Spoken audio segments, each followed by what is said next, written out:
com a impressão de que a semana está passando mais rápido? Ou sou só eu? Nós já estamos com mais de 2 meses, né? 2 meses e meio de pandemia, mas não sei se é assim para vocês, mas para mim parece que está passando muito rápido. Essas nossas conversas mesmo aqui na live, também está passando assim, muito rápido o intervalo de uma para outra. Essa é a impressão que eu tenho, né? Assim, os dias estão voando. Olha aí, a Tamires também, Tainá, todos. Que incrível isso, né? Eu sinto isso também. Amélia, boa noite. Dá uma para dentro, sim, ainda bem. Ainda bem que os dias estão passando relativamente rápidos, né? Porque a gente já está resguardado em casa, aí pode bater um tédio, você quer esticar as canelas, você quer encontrar os amigos e você está só dentro de casa, só dentro de casa. Então, pelo menos, os dias estão passando de forma rápida. Mas cabe uma outra pergunta rapidinha. Vocês estão se sentindo mais produtivos ou não? Ou menos produtivos? Eu vou confessar que eu me sinto menos produtivo e não sei explicar o que é que está acontecendo. Mas os dias estão passando e quando eu estava na ativa, trabalhando, saindo de casa, a vida normal como era, parece que eu conseguia fazer mais as coisas. Ou eu era mais disciplinado. E agora, como todos os tempos estão livres, parece que a coisa demora mais. E você, Pedro?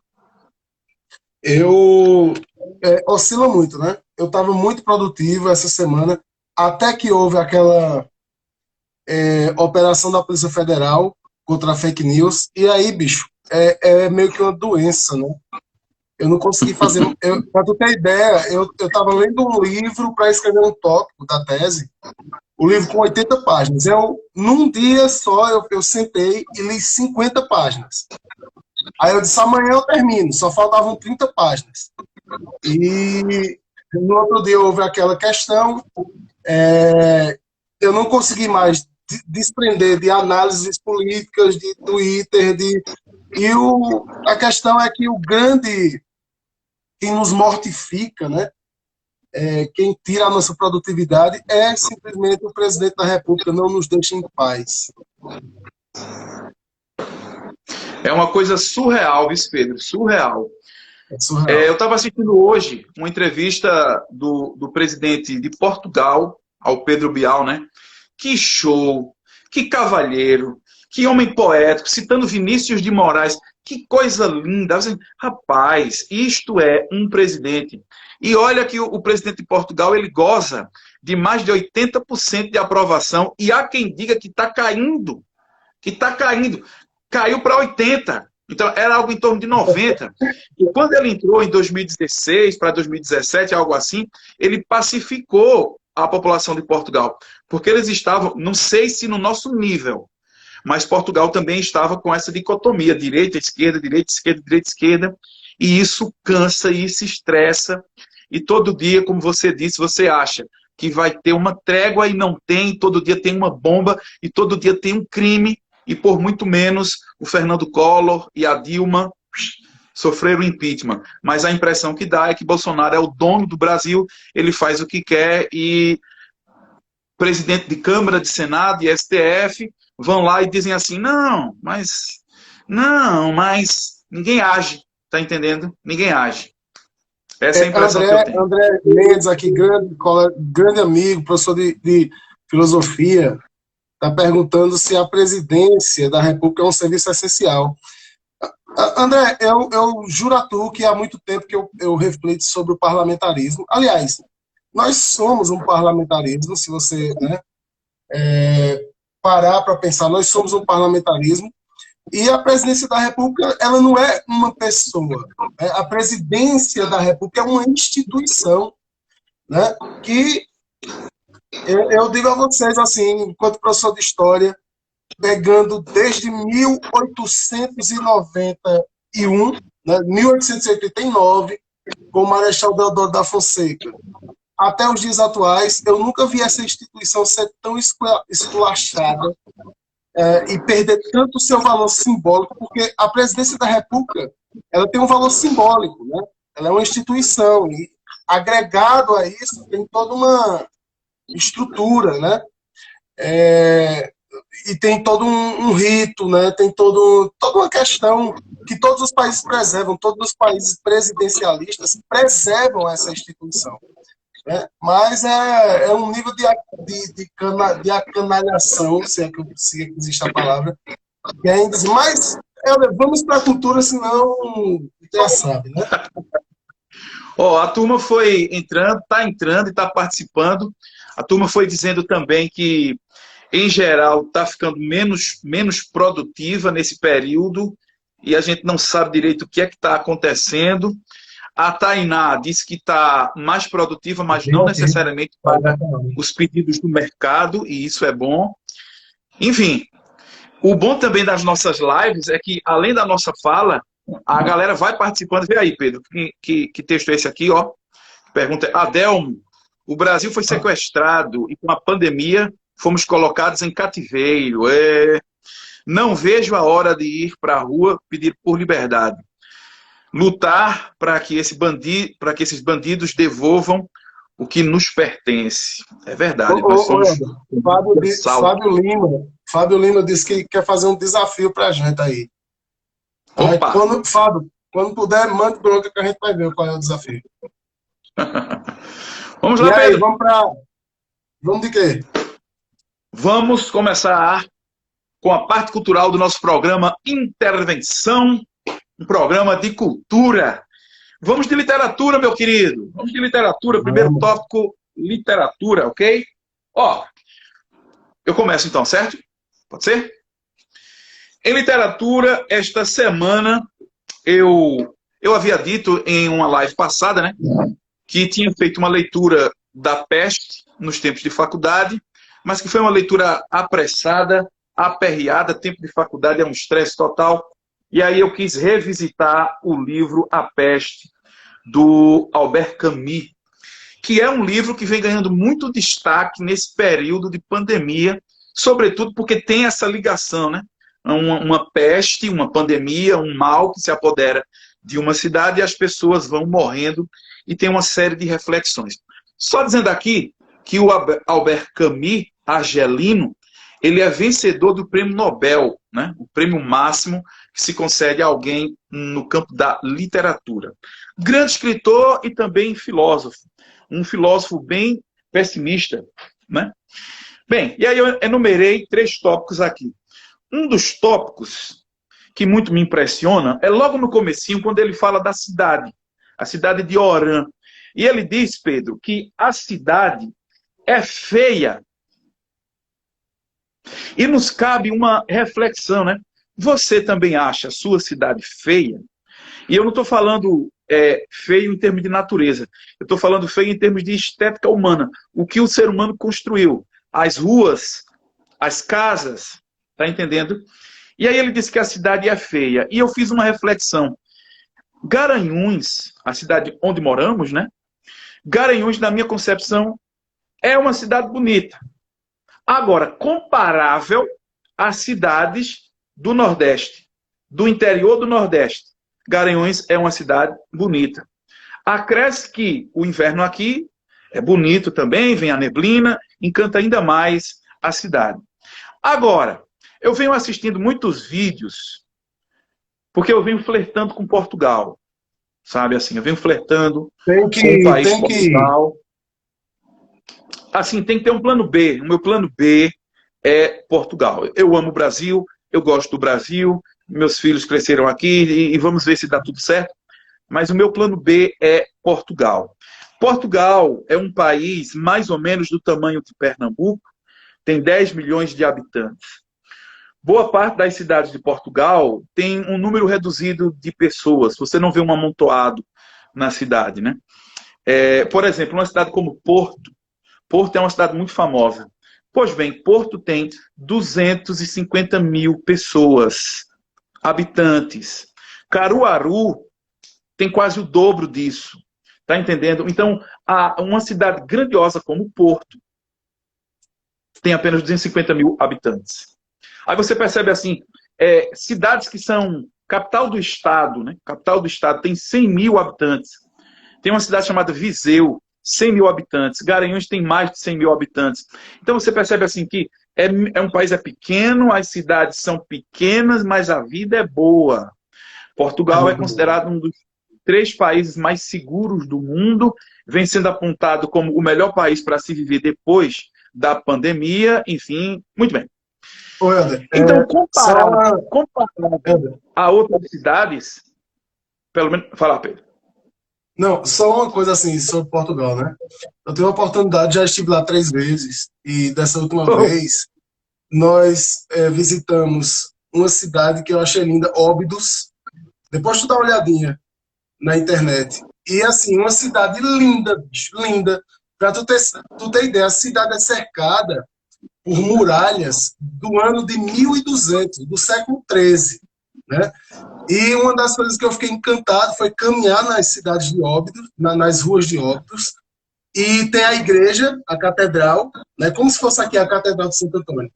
E eu digo, eu vou visitar a igreja, eu quero ver como é a igreja. E quando eu cheguei lá, Helder, qual não foi a minha surpresa? A igreja tinha sido transformada numa biblioteca simplesmente porque não há fiéis, há leitores. Não preciso dizer mais nada, continua. boa, boa, boa, boa. Ó, Pedro, aí tem uma intervenção aqui da Amélia Mendes. O Christian Dunker estava falando sobre esse momento de slow motion produtivo pela falta de espaço para respirar psicologicamente entre uma obrigação e outra. É sobre Fábio tudo isso, lançou né? um Você tem desafio aí, Helder. Fábio lançou Qual um é o desafio desafio? aí para a gente fazer a interpretação de construção e de. Do Olha Chico? aí, que eu estou sempre. De Chico. Tá aceito, Construção, né? Chico, né? Tá São 2 aceito. músicas que ele colocou aí. Vamos vir com isso aqui. Pedro, só uma lembrança aqui que eu tive. A Amélia Mendes, que acaba de contribuir aqui com uma intervenção muito interessante, ela também fez uma intervenção na semana passada, mas não foi ao ar porque ela estava com um problema de conexão. Então depois ela veio e conversou comigo sobre uma fala minha do livro da semana passada, o livro Voo da Madrugada, de Sérgio Santana, de um momento em que eu falei assim, de que o filho e a mãe, lembre aí do conto que eu falei na semana passada, o filho e a mãe, e o filho começa a fazer amor com a mãe, a fazer sexo, ou enfim, essa relação, né? E aí a mãe começa a ficar lúbrica e o filho está lúbrico. E aí vem o espanto dos dois, das personagens. Porque é um momento constrangedor aquilo, né? O seu filho está fazendo amor e você está lúbrica. E aí no meu comentário eu disse que isso é típico de quando a pessoa está sentindo prazer naquilo. E depois a Amélia veio e fez a intervenção que foi muito propícia. Ela disse assim, que o corpo da mulher, a estrutura biológica da mulher, para preservar a vagina, independente se ela está gostando ou não, ela tende a liberar, né, tende a ficar mais lúbrico. Claro que isso varia de mulher para mulher, como ela disse, Sim, sim. mas tem essa coisa de uma proteção do próprio corpo. A pessoa pode até não estar gostando, pode até estar sendo estuprada, mas é uma defesa do corpo, essa lubricidade. Está feita aqui, Amélia. Obrigado pela intervenção, querida. Vamos que vamos, Pedro. Ainda sobre o livro A Peste, de Albert Camus, há uma passagem lá, Pedro, em que o médico da cidade está conversando com os políticos. Entenda o médico como uma espécie de ministro da saúde. Entenda políticos como aqueles que governam ou deveriam governar como se espera. E aí os políticos, sabe o que é que eles dizem? Que não é preciso pânico. E quando você volta para o Brasil, você percebe que se disse, chega de histeria, não é preciso histeria. Histeria e pânico. E o médico diz, independente do nome que se venha a dar, se é pânico ou não, nós temos que fazer algo. E os políticos tentam meio que maquiar o que está acontecendo. Está acontecendo uma peste, uma doença, uma febre tifoide, as pessoas estão morrendo, mas os políticos, querem deixar tudo abafado, tudo por debaixo dos panos, que lembra muito o que aconteceu ou que está acontecendo no Brasil. Então, esse livro é fantástico, dentre outras coisas, porque ele é um livro atual. Ele é um clássico, né? Ele é um clássico.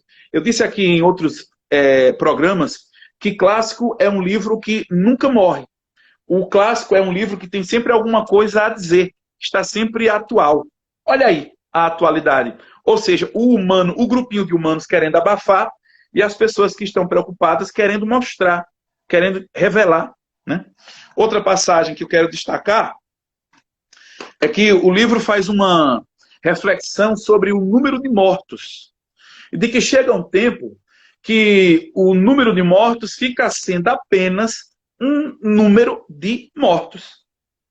O William Bonner, há alguns jornais atrás, ele tinha feito essa reflexão, que casa com a reflexão do livro também, de que uma morte, ela tem muito significado quando você vê a pessoa morrer, ou quando a pessoa que está doente está morrendo aos poucos, é uma pessoa que você conhece, que você gosta, que você ama, que está perto.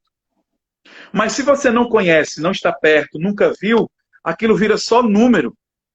Então essa pandemia começou com alguns números, né? Números de 100 pessoas morrendo por dia, 200 pessoas, 300, 400. Já estamos com mais de 1.000 pessoas morrendo. Pedro, 1.000 pessoas morrendo, aí você coloca aí que um avião conduz 200 pessoas. Então 1.000 pessoas morrendo é algo em torno de 5 aviões lotados, caindo por dia no Brasil. É mais de 1.000 e mais, Pedro, e mais. Os casos subnotificados. Então a gente sabe que é muito mais de 1.000 pessoas que estão morrendo por dia. Então o livro A Peste também faz essa reflexão, né? Porque uma pessoa que morre, que você não conhece, é só número. Quando é uma pessoa que você conhece, há até uma parte, até bruta no livro, em que alguém diz assim: avalie, se você tirasse um público de um teatro lotado, mas não só de um teatro, de 10 teatros lotados, totalizando 10.000 pessoas. Você leva essas pessoas para a praça e vê cada uma cair no chão porque vai morrendo, vai morrendo, vai morrendo. E dentre essas pessoas você coloca pessoas conhecidas para ver se as pessoas acordam da gravidade que é as pessoas estarem morrendo por causa dessa pandemia. Essas são as minhas intervenções, Pedro, na literatura. Tá contigo? Muito bem, querido. Eu estou lendo esse livro, né? A Peste. Tu falou agora, eu lembrei exatamente dessa passagem. E depois pretendo também tecer comentários. Posso voltar aqui com ele, né? O livro que eu estava lendo essa semana, estou para terminar, que eu queria comentar aqui. Vou deixar como recomendação, mas não vou comentar, porque eu tive que trocar o comentário de uma hora. Mas o livro é Doutrina de Choque, o Capitalismo de Desastre, da Naomi Klein. Esse livro tem em PDF. Quem quiser pegar e ler só a introdução desse livro, Eric, só a introdução desse livro é de espantar, né? Porque ele mostra um pouco do tipo de ideologia que a gente vive, né? Do tipo de... Eu não quero falar muito não, porque eu pretendo comentar depois, mas eu já quero deixar como dica, né? A Doutrina de Choque, da Naomi Klein. Os relatos de tortura, bicho, que tem nesse livro, você fica agoniado. Eu postei até um pedacinho, né, no meu perfil. Eric, e aí por que eu não vou comentar esse livro hoje, né? Porque ontem eu entrei em contato com algo que foi muito assim chocante para mim, de certa forma, que foi a morte do Dimenstein, né? Você sabe, o repórter que fundou o Catraca Livre e que também tem prêmios, né? Tem prêmios na literatura. Jabuti, então, Prêmio West. Após vamos compartilhar, que eu também vou falar sobre ele. Hein? Vamos compartilhar, então. Vamos compartilhar. Pode falar. Não, ele vai entrar no meu filme. Ok. E aí, o que é que acontece? Né? Eu inventei de assistir a entrevista dele, uma das últimas entrevistas que ele concedeu, né? Tá lá no portal da UOL. E fiquei, bicho, fiquei assim, absurdamente tocado por alguns conceitos, né? Eu gosto muito de ler a filosofia existencialista, né? Faz algum tempo já que eu tento compreender um pouco sobre Martin Heidegger, é um filósofo muito controverso, né? Mas tem coisas assim muito interessantes. E ele fala muito sobre o ser, e uma das características do ser, né, que a gente chama de Dasein, é que nós somos necessariamente seres para a morte. Né? Quando nós nascemos, no momento em que você nasce, Helder, que você já está morrendo, né? Você já nasce com a certeza de que um momento você vai parar, você vai morrer. Né? E ter essa consciência da morte para esse filósofo seria algo que tornaria a existência de cada um de nós autêntica. Isso é uma das características da autenticidade. Né? A Adelmo está dizendo que eu assisti e li os últimos textos, né? Ainda estou impactado. É isso mesmo, Adelmo. E eu estou sentindo, André, com um retorno, eu acho que é um barulho que tem aí. Não, tá tranquilo aqui. Tá. E aí, ele diz, né, que quando você reconhece, né, a morte, quando você reconhece que você é finito, você tem uma existência mais autêntica, porque você passa a respeitar a sua existência, sabendo que ela acaba. Então você vai aproveitar a vida muito melhor. Né? E aí na entrevista eu vi muito disso. Só que o que é chocante, Helder? Ele estava com câncer no pâncreas. Né? E ele estava convivendo com quase morte. Né? Todos os dias. Todos os dias ele passava por situações de quase morte. Ele já estava muito próximo da morte. Né? E aí eu separei dessa entrevista 3 momentos para comentar aqui para vocês. Né? A repórter pergunta: a experiência de estar com câncer, veja bem, meu querido, além de ser horrorosa, pode, sob algum ponto de vista, ser sublime. Então, olhe o nível dessa pergunta. Você está com câncer terminal, você está próximo de morrer, e alguém lhe pergunta: estar com câncer que está te matando, tem alguma coisa de sublime nisso? Né? E aí o Dimenstein ele vai dizer: é inevitável chegar perto da morte e não entrar na dimensão do sublime. Veja como está batendo aqui com uma filosofia heideggeriana da morte. Né? É sublime morrer porque faz parte da nossa existência. Né? Aí ele continua: essa foi a grande descoberta da minha vida. Desde que eu sou muito menino, tenho 3 distúrbios psiquiátricos. Eu me identifiquei muito porque eu tenho também desses distúrbios, você vai ver. Eu tenho ansiedade, eu tenho hiperatividade e eu tenho déficit de atenção. Né? E aí, o Dimenstein às vezes, mas eu tenho também. Foi por isso que eu fiquei muito ligado nessa entrevista. Né? A vida, olha bem isso aqui, André. A vida para mim era a jato. A vida para mim era jato. Eu podia estar no melhor concerto do mundo, que eu ouvia 1/5 do concerto. Enquanto lia um livro sensacional, já queria ir para outro. Helder, vejam que eu tenho falado aqui há semanas que eu leio 4, 5 livros. Né? Eu não bebia, vejam bem, eu não bebia civilizadamente.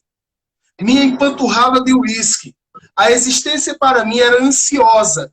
Olha o que ele diz aqui, olha que coisa linda. A existência para mim era no futuro. Então ele não vivia a presentificação da vida. A vida dele estava sempre no depois. Eu estou fazendo isso pensando no que vai vir. Eu estou fazendo isso observando o que vem depois. Isso é traço típico de ansiedade. Né?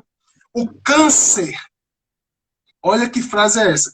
O câncer me faz viver no tempo presente.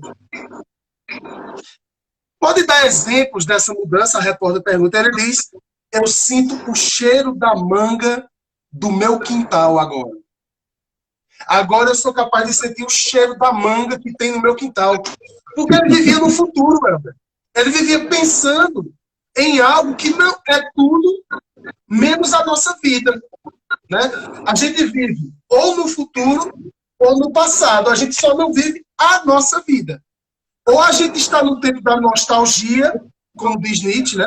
Ou a gente está no tempo da nostalgia, lembrando de coisas para anestesiar a nossa vida e a gente não sentir a vida como ela é, ou a gente está no futuro, projetando a nossa vida, mas a gente só não quer viver a vida no aqui e no agora. Né? E ele diz, eu sinto o cheiro da manga do meu quintal agora. Gosto do vento que bate na sola do meu pé quando a janela do quarto está aberta. Helder, olha o que é que a morte pode nos ensinar, cara. Olha o que é que a morte pode nos dizer. Vive a vida agora. Ele não tem mais um futuro porque ele vai morrer, ele sabe que vai morrer. Eu não posso mais pensar no futuro. Então agora eu sinto o vento que bate no meu pé, cara. Eu sinto o vento que bate no meu pé, né? Meu neto dorme em casa, no quarto ao meu lado. E embalo ouvindo as histórias que minha mulher conta para ele. Um cara que é prêmio não sei o que de literatura, prêmio S de jornalismo, agora está curtindo histórias de Niná. Né? Você precisou se dispor a sentir esses prazeres. Imagino, porque ter câncer é muito duro, não é? E aí o Dimenstein diz, claro que sim. Estou com uma sensação de última chance e por isso estou me entregando. A vida de quem descobre um câncer vira um inferno. Acorda, passa o dia fazendo exame, fica naqueles tubos, pensa que vai morrer o tempo todo. Eu escolhi ter essa experiência de vida de outro jeito. Ou seja, experienciando o presente, vivendo o presente. E é isso a grande lição dessa entrevista. Eu recomendo que vocês assistam a entrevista e repensem. Eu tenho que repensar. Assistir um filme, cara. Parar para assistir um filme, ver a beleza de um filme. Ouvir a beleza de uma música. Ficar calmo, sem ansiedade. Viver a vida Pedro, do agora. E até desacelerar um ponto de você escutar o silêncio. É bom você parar. Eu vou escutar o silêncio. Sabe quando você está em casa à noite, que está todo mundo dormindo, que o relógio da parede, você escuta o tic-tac do relógio da parede, e durante o dia não. Então é assim, está tudo silêncio, escuta agora o silêncio. É uma metáfora, escutar o silêncio é os sons que surgem quando tudo está em silêncio, entre aspas. Isso é lindo, isso é maravilhoso. Quando você deixa a vida entrar em você. Porque a gente está o tempo todo interferindo em êxtase, né? Que a gente chama em êxtase, ou seja, nós estamos o tempo todo fora, êxtase, ou sair de si, né? Estamos o tempo todo em êxtase, fora de nós. Quando a gente para e deixa a vida entrar na gente, é muito bom. É um exercício, eu acho que essa entrevista eu pretendo ver novamente, porque é um exercício que eu preciso fazer para viver melhor. Essa é a meu comentário de literatura. Ótimo, excelente, maravilhoso, sobretudo essa parte de interpretação filosófica que você fez. E na tua fala me lembrou aqui uma outra entrevista de Drummond.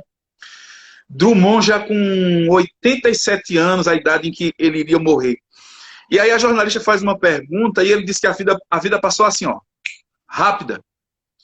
A vida passou num estalar de dedos. E quando você olha direitinho, é isso. É isso. Porque, veja só, há 20 anos nós estávamos, Pedro, na faculdade. 20, já se passaram 20 anos, querido. Tá percebendo? Então, tá passando rápido, cara. Rápido, dinâmico. Bem, eu também assisti essa entrevista. Ela me tocou muito. E eu diria assim, é a minha parte de cinema, né? Eu diria que foi uma verdadeira aula sobre a vida. Aula sobre viver. De uma pessoa que, como você disse, já não tinha mais tantos dias de vida. Era certo a morte. para mim, para você, nós sabemos. As pessoas que nos estão ouvindo, nós sabemos que um dia vamos morrer. Mas isso é uma ideia vaga. Agora, para ele, para o Gilberto Dimenstein, era certo, eu posso morrer amanhã, eu posso morrer daqui a pouco, eu posso morrer agora. Era certo a ideia da morte. E aí você falou uma coisa muito benéfica que o Dimenstein fez, que foi fundar o site Catraca Livre. E aí eu tomei contato com esse site, eu acho que 2012 para 2013, e me impressionou o seguinte: as matérias, que eram matérias até certo ponto polêmicas, mas quando eu digo polêmica, eu não estou querendo dizer que a coisa polêmica é ruim. A coisa polêmica é boa porque ela suscita um debate, ela suscita uma discussão. E tinha uma coisa que o Gilberto Dimenstein estava sempre aberto, era ao debate, era a troca de ideias. Tá entendendo? Então, esse site ainda, claro, está no ar, né? É um dos meus sites preferidos, sobretudo com referência a comportamento e cultura pop. Comportamento e cultura pop. O site Catraca Livre. Que tem outra coisa interessante desse site. É a oportunidade que dá a jovens. As pessoas que trabalham no site são geralmente pessoas jovens. Eu me lembro até que teve um momento em que houve uma polêmica, não vou lembrar agora qual foi, que o Gilberto Dimenstein disse: peraí, vocês não vão metralhar esse jornalista, a pessoa que trabalhava com ele no site. Ele é um jovem. Eu assumo toda a culpa. Então você percebe a grandeza, né? Além de dar oportunidade, ele também diz: não se preocupe, a culpa é minha, o site é meu. Tudo que vai ao ar, tudo que é postado com o meu consentimento.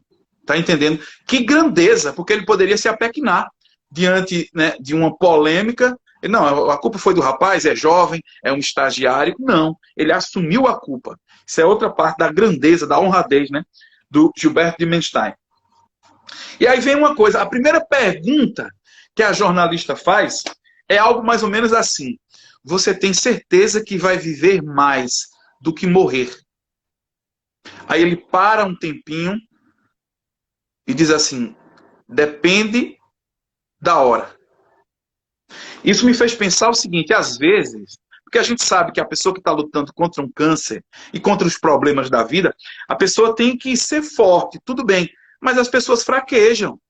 O cara está com câncer, o cara está sentindo dores, o cara estava sendo entubado, sonda, mangueira dentro dele. Então, é claro que você fica oscilando entre o que você falou, momentos de alegria, de desacelerar, de sentir o cheiro da manga, mas também bate a depressão, bate a tristeza. Cara, ele tinha um neto, como você falou, que o neto dormia embalado com as histórias que a esposa contava. Só que ele iria perder aquele neto. Ele iria morrer. Ia perder o neto, ia perder a esposa, ia perder a vida. A tristeza que não é você saber que não vai estar mais com as pessoas queridas, com as pessoas que você gosta. O abraço no neto vai parar um momento. Tá entendendo? Então, por mais que você viva intensamente aquilo, é triste saber que não vai ter mais, não vai se repetir mais, por mais vezes. Daí a necessidade de você... Isso é o que torna a finitude da existência bonita. Porque se eu sei... Veja bem, o que eu quis dizer o tempo todo com essa questão é que ele sabia da finitude de forma real. E ele passa a aproveitar a vida de forma autêntica. E aqui utilizando realmente o conceito heideggeriano de autenticidade. Ele passa a viver a vida de forma autêntica porque ele sabe realmente que vai morrer. Só que a questão que se coloca é a seguinte: nós também vamos morrer, mas nós não estamos sentindo essa morte chegar. Como a gente não sente a morte chegar, a gente continua vivendo de forma inautêntica. A gente continua deixando a vida passar sem a gente entender. Então, a gente tem que ter consciência que nós somos finitos e que a nossa vida tem que ser aproveitada daquela forma que Vinícius de Moraes dizia: que seja eterno enquanto dure. Vinícius de Moraes está ali dizendo exatamente isso. Viva a vida de forma intensa e eterna enquanto ela dura, porque depois ela acaba. Maravilha, maravilha, maravilha. E aí, Pedro, essa coisa do viver a vida me lembra de uma frase em latim, que é o carpe diem, que é o aproveite o dia, que é o faça agora, não deixe para depois. Nós temos uma certeza na vida, é a de estar vivo, é a de estar aqui e agora. E como você disse, a gente projeta o futuro ou vive no passado? Ou seja, estamos vivendo com incertezas, porque o futuro não é certo e o passado já passou. Passou, eu não tenho. O incerto não aconteceu, que é o futuro.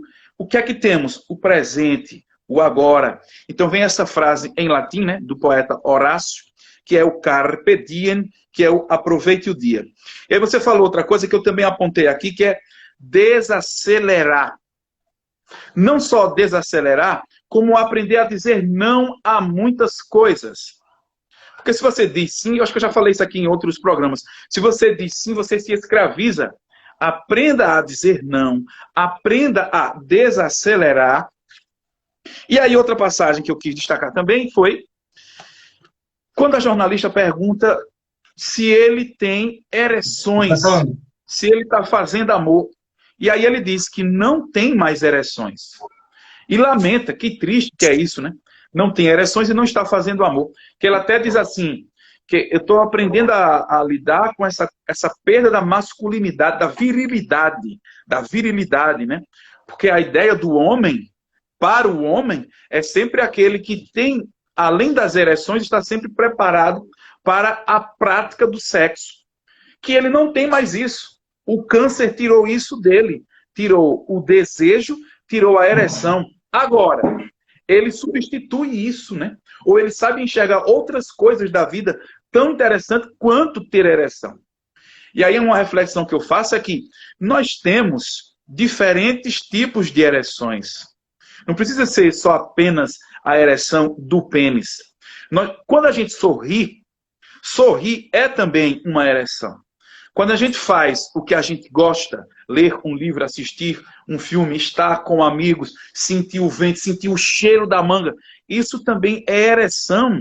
A ereção é despertar um sentido para você amar as coisas que estão ali, que estão próximas a você. Então, é claro que deve ser frustrante perder a ereção, mas aí ele dá a volta por cima com outras coisas, né? Com outras formas de ter a ereção, de contemplar o mundo. O que eu acho interessante, por isso que eu gosto assim dos gregos, né? Porque os gregos tinham uma forma toda peculiar de pensar o amor, né? Por isso que eles conceituavam o amor de formas diferentes, né? Quando a gente diz eu vou ter uma ereção, eu não vou ter ereção, né? A gente está falando de um tipo de amor, né? Nós estamos falando do amor eros, nós estamos falando daquilo que é erótico. Mas notem, o fato de perder a capacidade de ter ereção, ele suprime o eros, mas olha o que nasce nele, nasce a filia, né? Nasce outros dois tipos de amor. Suprimir o eros faz com que a filia, o amor de amizade, e o ágape, o amor incondicional, surjam nele. E aí, não à toa, Elderic, Platão dizia que nós, seres humanos, somos escravos dos nossos desejos. Por quê? Ele nunca, e ele diz na entrevista, eu era um canalha, eu queria sair para beber, e por que agora ele sente assim? Porque teve que suprimir o eros para ele começar a ver, a sentir a amizade que as pessoas sentiam por ele, né? Meu corpo faz barulhos horríveis. Eu acordo todo dia com uma notícia ruim e eu tenho uma pessoa que olha para isso. Tá do lado. Né? Então, ele começa a enxergar outros tipos de amor. Eu acho que se nós tivéssemos acesso à língua e à filosofia grega, para a gente saber discriminar exatamente o que é eros, amor erótico, filia, amor de amizade, e ágape, amor incondicional, a confusão que nós fazemos de sentimento porque a gente se acostumou a diminuir esse universo todo de sentimento. Apenas uma palavra, amor, sem compreender os sentidos exatos dele. Né? Isso traz uma confusão absurda. E aí vejo a importância da linguagem para a gente compreender nossa existência. Né? Quem dera a gente pudesse discernir os amores. Existem amores. E a gente acha que só existe um fenômeno chamado amor. Boa, boa, boa, boa. Pedro, maravilhoso. Esse vídeo, se você não assistiu, vá lá no YouTube, entrevista Gilberto de Menstein. É uma aula do que é a vida e você não pode, você que está nos ouvindo, você não pode passar por esta vida sem assistir essa entrevista. Grande entrevista, Helder, grande entrevista. Aprender, veja bem, essa entrevista ela tem uma lição muito interessante. Aprender o que é a vida na iminência da morte. Só a morte pode nos ensinar o que é a vida. Só que a gente tem isso, essa capacidade. Mas a gente não vislumbra a morte. Só quem pode vislumbrar é que vai ter esse tipo de lição de vida.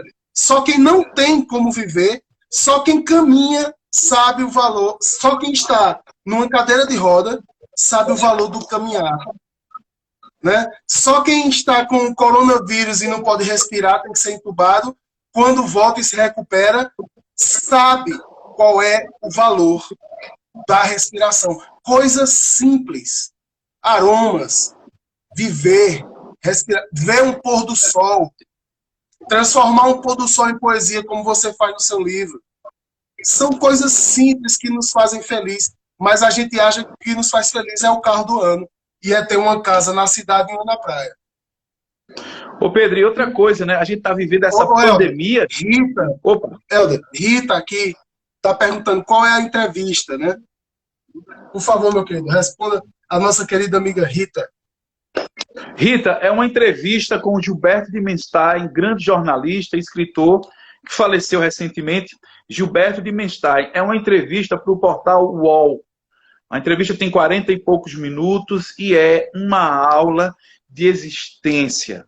Né? Uma aula de existência, de franqueza e de humildade que a gente encontra no Gilberto de Menstein. Que nos sugere uma coisa, né, Pedro? Essa outra forma de olhar para a vida com outros olhos, com um olhar de esperança. Porque a gente vem tendo essa pandemia e bora ver se pós-pandemia, porque ela vai passar, pós-pandemia a gente coloca isso em prática. Essa coisa do viver prestando mais atenção às coisas e viver de forma desacelerada, procurando até ouvir o silêncio. Está nos sendo dado uma oportunidade com esta pandemia. Claro que ela é ruim, mas a gente tem que aprender alguma coisa com esta pandemia, que é, quando ela passar, o que fica? É a pergunta, né? O que fica? Muito bem, meu querido, minha querida. Deixa eu só te dizer uma coisa. Hoje a gente vai fracassar novamente na questão do tempo. Eita, Pedro Henrique! Ó, a turma entrando aqui. Vamos dar uma olhadinha aí nos comentários, vamos ver o que o pessoal comentando. Muito bem. Livros, citações e reflexões. Seja bem-vinda, querida. Ela diz, viveu hoje como se não houvesse amanhã. O Fábio diz, assumir, né? Assumir a realidade. Turma entrando, sejam bem-vindos, sejam bem-vindos. Bem-vindos. Sensibilidade e todo amor, diz a Érica Poetisa. Poeta Érica, seja bem-vinda, minha querida. O Ivaldo, ele deu uma contribuição, está num comentário lá em cima, que o livro A Peste está em primeiro lugar lá na França. Em primeiro lugar. Sobretudo porque eles gostam de ler, né? E sobretudo também porque o Albert Camus tem essa relação muito próxima com a França, né? Ele é argelino, mas vivia na França, né? É colônia, muito bem. A Argélia foi colônia francesa, né? Colônia francesa. Pedrão, e agora o que é que vem na nossa live cultural, se não música? Vamos de música, meu querido. Você começa ou eu começo? Começo. Vá. Eu não falei de cinema, bicho. Eita, então é verdade. Vá, cinema. Vamos fracassar. Cinema, meu Pedrão. Cinema, hoje nessa live, que vai ter que passar novamente de 1 hora, né? O grande Chico, ó o Chico aí, ó. Chico Conde. Valeu, meu irmão. Márcia Flora também entrou, seja bem-vinda, querida. Eu quero falar hoje. Olha, Fábio, eu quero saber das interpretações das músicas. Vamos preparar, Fábio. Vamos preparar. Vamos sim. Olha para isso aqui, cara. Olha isso aqui. Virgem Nossa Senhora. Esse filme, grande Lucas, chegando aí, Lucas, fica aí um pouquinho com a gente. Esse filme, Adélio, é a minha dica de hoje, né? É um dos filmes mais de amor, né? Veja, o nome do filme é Drácula, né? Drácula. Toda vez que a gente ouve falar em Drácula, nos vem imagem de filme de terror, né? Mas olha, Érica está perguntando, por que vocês não deixam salvar as lives para multiplicar? Hoje, coloquem algum dia uma voz feminina na live. Muito bom. Duas coisas que a Érica está falando. Nós estamos deixando a live, todas as lives estão ficando salvas no canal do YouTube de Helder, tá?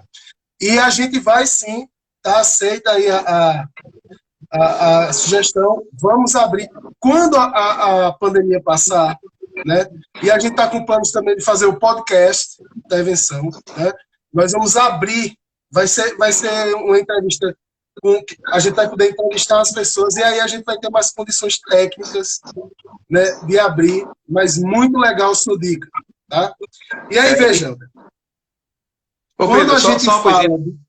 Pedro, e só reforçando aí a intervenção de Érica, é uma pena que essa live ela não abra 3 ou 4 janelas, porque a gente poderia convidar pessoas, né? São só 2 pessoas, é lamentável isso. Mas vamos ver se eles no futuro fazem isso, ou então se quando a gente criar o podcast, a gente supre essa necessidade de colocar outra voz, entrevistar as pessoas. Segue aí. Então, esse filme, quando você ouve falar em Drácula, então vem logo o filme de terror. Só que notem, esse filme, ele tem um subtítulo, né? O amor nunca morre. O amor nunca morre. E ele traz a história, a lenda do Conde Drácula, né?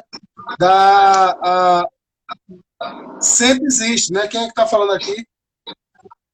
Olha aí. E aí o que é que acontece? Só que este filme, Helder, é baseado neste livro, tá?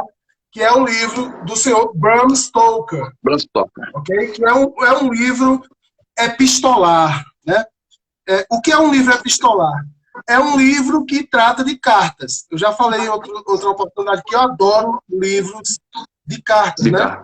Então, é o Jonathan que está indo à Transilvânia a convite do Conde Drácula para vender propriedades em Londres. E aí são as cartas de um cara, imagina que livro legal. São as cartas de um cara que foi visitar o Drácula e todas as loucuras, só que Drácula, ele que é interpretado pelo Gary Oldman, numa interpretação absurdamente fantástica, né? Drácula, ele quer matar o noivo. Por quê?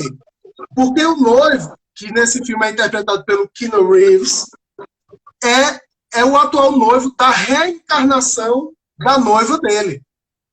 Por isso que o subtítulo é O Amor Nunca Morre, né? E aí o Drácula quer dizer a ela, muitas vidas depois, que o amor deles continua vivo, que a morte não foi capaz de destruir o amor dos dois.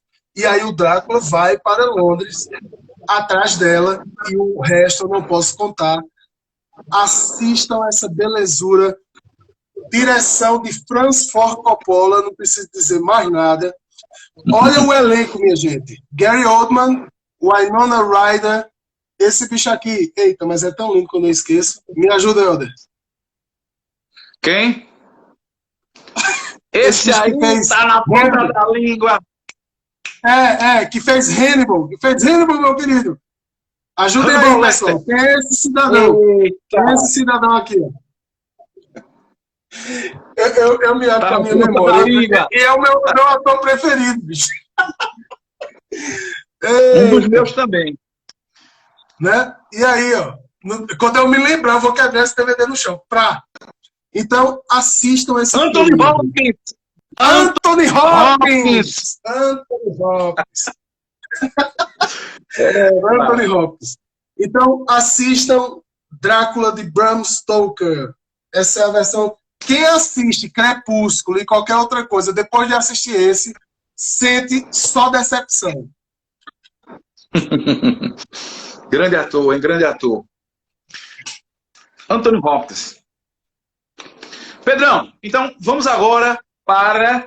Aí, ó, Anthony Hopkins. Aí a Amélia falou. Muito bem, Amélia. Vamos para música. Helder, eu queria... Helder, já que a gente vai passar, né, de todo jeito o tempo, eu queria fazer só uma pesquisa aqui com o pessoal que está assistindo. De onde estão assistindo o programa Intervenção? Você está nos assistindo de que cidade? Se o pessoal puder falar aí, tá? Só para a gente ter uma ideia de onde, para onde estamos falando. Pernambuco, falando para o mundo. Qual é a sua cidade? Sei que tem de gente onde de bom você está nos conselho. assistindo? Tem gente de bom conselho. Eu queria que o pessoal respondesse aí no chat de que cidade vocês estão nos vendo, né? Mas Bauru, São Paulo, Rita. Lagoa do Ouro, André. Lagoa do Ouro, grande Andrews. Aniversariante, ontem fez 30. Trintou, bem-vindo, meu querido. Amélia está em Caruaru. Fábio Jucati, Luciana. Tainá de Bom Conselho. Jucati, Luciana. Querida Luciana. Garanhuns, Fábio. Tamires Garanhuns. Dani está pedindo. Vocês poderiam postar livros. Todos os sábados, Dani, a gente indica livros aqui. Todos os sábados. O de hoje é A Peste, de Camus. A Mila de Arapiraca. A Mila de Arapiraca. Dani Garanhuns. Muito bem, muito bem. Olha aí, ó, Maíra acabou de entrar. Adelmo, por Maíra da Casa de Helder. Muito bem. Já deu por trás da casa de Helder. Meu vizinho, meu vizinho. Vamos de música. É contigo aí, cara. Vamos de música. O recorte cultural agora é música. E eu achei muito propício, Pedro, uma fala nossa no passado, um passado recente, de que a gente, ao fazer o programa Intervenção, desse mais espaço aos artistas que estão ou começando ou que não tem tanto espaço na mídia, não é? E eu acho que essa é uma ideia acertada. Porque o artista que já tem espaço na mídia, ele já tem espaço demais e de sobra. Então a gente tem que abrir espaço mais, sobretudo, aos jovens artistas ou aqueles que ainda não têm esse espaço todo.